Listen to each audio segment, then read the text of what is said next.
So I want to talk to you today about the laboratory of love. I'm talking about the church.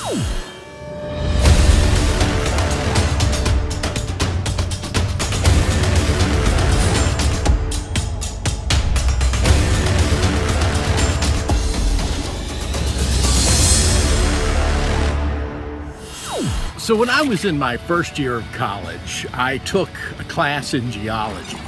And every Monday, Wednesday, and Friday, we had classroom time, which was basically a lecture in a lecture hall. And I hated those times. But on Tuesday and Thursday, we would have lab. We would have laboratory, which meant that we would go out into places where we could observe the different strata of rock and talk about what period of time those were formed in and why and what was going on. And I absolutely loved laboratory time. It seems to me like the church has become more like the lecture hall time, though. It seems to me like church can sometimes be like, okay, here's what you need to do, here's what you need to believe, here's what you need to know. But you never get a chance to practice it. But that's what the church was designed for. The church is designed to be the laboratory to love, the laboratory of learning how to love one another. And of course, that means that all these opportunities that we have not to love in the church, all these opportunities that we have to deal with the offenses that come, sometimes from the person sitting next to us, sometimes from somebody we barely know, sometimes from one of our best friends, sometimes even from leadership. It's the place to learn to love one another and to forgive one another.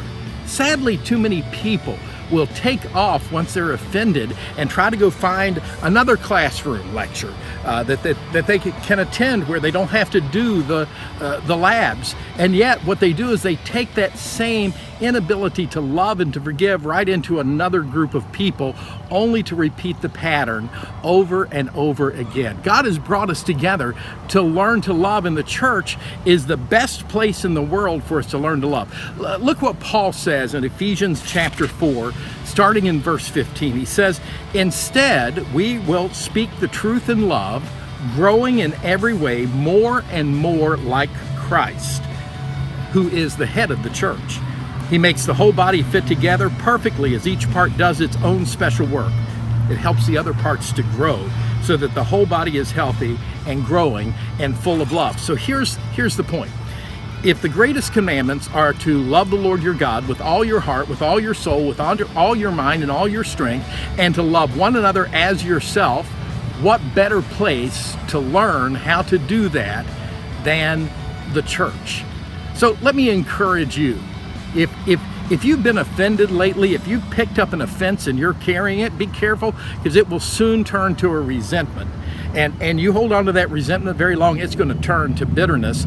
And then Hebrews tells us that don't let that grow up in you, because it's going to defile many. In other words, you become the problem. I become the problem if I allow that in my life. So let's practice love. Let's practice forgiveness. And let's practice family in this laboratory that God has called us to love. Wherever it is that you go to church, I encourage you to do that. Pray for one another, love one another, and encourage one another while it is still called today. God bless you. Have a great weekend.